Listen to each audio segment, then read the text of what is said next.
দীর্ঘ প্রতীক্ষার অবসান, অবশেষে হাতে আর মাত্র কয়েকটা দিন। তারপরেই এএনএম জিএনএমের এক্সাম অনুষ্ঠিত হবে আগামী জুলাই মাসের 14 তারিখ।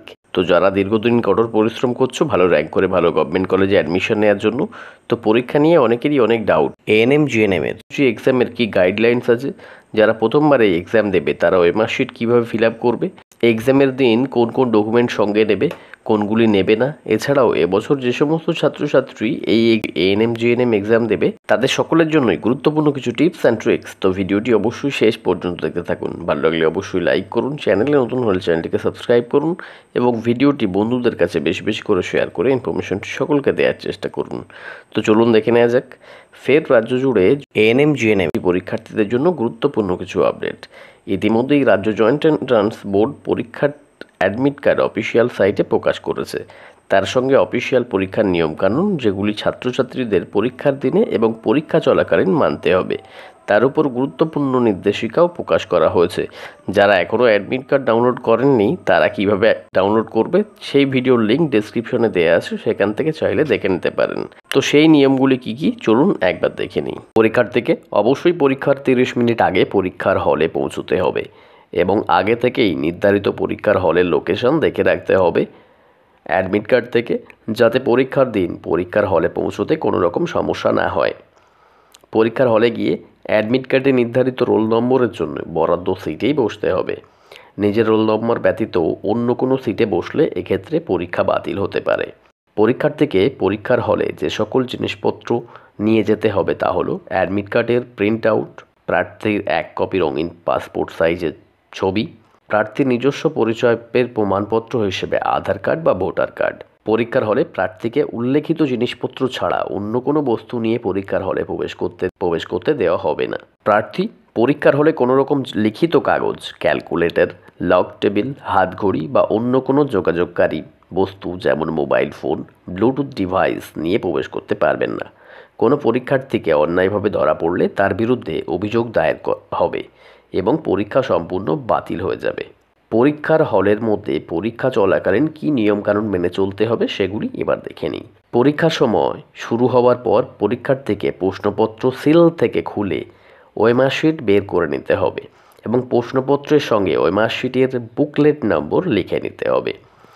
কোনো ক্ষেত্রে প্রশ্নপত্রের সঙ্গে ওএমআর শিটের বুকলেট নম্বর না মিললে সংশ্লিষ্ট পরীক্ষা হলে দায়িত্বপ্রাপ্ত ইনভিজিলেটরকে জানাতে হবে। পরীক্ষার প্রশ্নপত্রের ওপরে এবং ওএমআর শিটের উপরে পরীক্ষার্থীকে স্বাক্ষর করতে হবে এবং ওএমআর শিটের উপরে লেখা নিয়মাবলী চাইলে পড়ে নেবেন। প্রশ্নপত্রের বুকলেট নম্বর এবং রোল নম্বর ওএমআর শিটের সঙ্গে মিলিয়ে সঠিক জায়গায় গাঢ় করে গোল করে ভরাট করতে হবে। অবশ্যই দাগ দেওয়ার সময় প্রার্থীকে সচেতন থাকতে হবে, কেননা ওএমআর শিটে দাগ দেওয়ার সময় যেন দাগ বাইরে বেরিয়ে না যায় সেটা খেয়াল রাখতে হবে। ওএমআর শিটে নিজের নাম ব্লক লেটারে লিখতে হবে এবং পরীক্ষার কেন্দ্র এবং নিজের স্বাক্ষর সঠিক জায়গায় লিখতে হবে। ওএমআর শিটে কোনো অযাচিত পেনের দাগ যেন না থাকে, এক্ষেত্রে পরীক্ষার্থীর ওএমআর শিট বাতিল বলে গণ্য হতে পারে। পরীক্ষার হলে পরীক্ষা চলাকালীন এক্সামিনার অ্যাটেন্ডেন্স শিট নিয়ে এলে তাতে নিজের নাম, রোল নম্বর, নিজস্ব ফটোগ্রাফ স্বাক্ষর করা আগে অবশ্যই দেখে নেবেন। কোনো রকম ভুল ধরা পড়লে অবশ্যই সংশ্লিষ্ট পরীক্ষা হলের পরীক্ষক বা ইনভিজিলেটর যিনি থাকবেন তাকে অবশ্যই জানাবেন। পরীক্ষা শুরু হওয়ার আগে অবশ্যই প্রশ্নপত্রের বুকলেট ভালো করে দেখে নেবেন। কোনো রকম পেজ মিস্টেক বা প্রশ্নপত্র পড়তে সমস্যা হলে বা আগে থেকে ওটা খোলা থাকলে অবশ্যই পরীক্ষার হলে ইনভিজিলেটরকে বিষয়টি জানাবেন।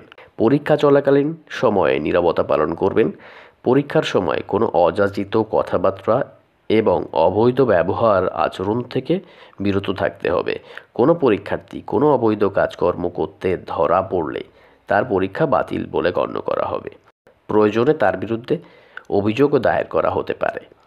পরীক্ষকের সঙ্গে প্রশ্ন সংক্রান্ত কোনো বিষয় আলোচনা করা যাবে না। দরকার পড়লে পরীক্ষার্থী প্রশ্নপত্রের শেষে ফাঁকা পৃষ্ঠায় রাব করতে পারেন বা রাবশিট হিসেবে ব্যবহার করতে পারেন সেই ফাঁকা পেজ। পরীক্ষকের অনুমতি ছাড়া পরীক্ষা চলাকালীন সময়ে কোনো পরীক্ষার্থী পরীক্ষার হলের বাইরে যেতে পারবে না। তো এইগুলি ছিল পরীক্ষার সম্বন্ধে সমস্ত নিয়ম কানুন। তো শেষে সবাইকে বলবো, আগে আলোচনা করা সমস্ত নিয়মগুলি সঠিকভাবে মানার চেষ্টা করবে এবং সবাই জীবনে নিজের আগামী দিনে কে কী হতে চাও তার জন্য মানসিক একটা চাপ থাকবে, এটা স্বাভাবিক। আমিও এক্সাম দিয়েছি, আমিও চাপ অনুভব করেছি।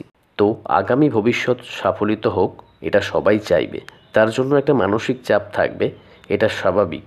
তাই বলে অতিরিক্ত উত্তেজিত না হয়ে এতদিন সকলে ভালো প্রিপারেশন নিয়েছো এটা মেনেই পরীক্ষার হলে মাথা ঠান্ডা রেখে পরীক্ষা দাও। এমন অনেক স্টুডেন্ট আছে যারা সারা বছর খুবই ভালো প্রিপারেশন করে, কিন্তু শেষ মুহূর্তে এসে কোথাও যেন একটা খেই হারিয়ে ফেলে। পরীক্ষার হল বা লাস্ট টাইম রিভিশন বা অতিরিক্ত মানসিক চাপ। তো এতদিন কে কী করলে, কে কেমন প্রিপারেশন করেছো তুমি নিজেই ভালো জানো। আগে যা পড়েছো নতুন কিছু না পড়ে রিভিশন করতে থাকো এবং ঠান্ডা মাথায় পরীক্ষা দিয়ে এসো, সাফল্য নিশ্চয়ই আসবে। তো আজকের ভিডিওটি এই পর্যন্ত। ভিডিওটি শেষ পর্যন্ত দেখার জন্য ধন্যবাদ। আবার দেখা হবে নতুন একটি আপডেটে।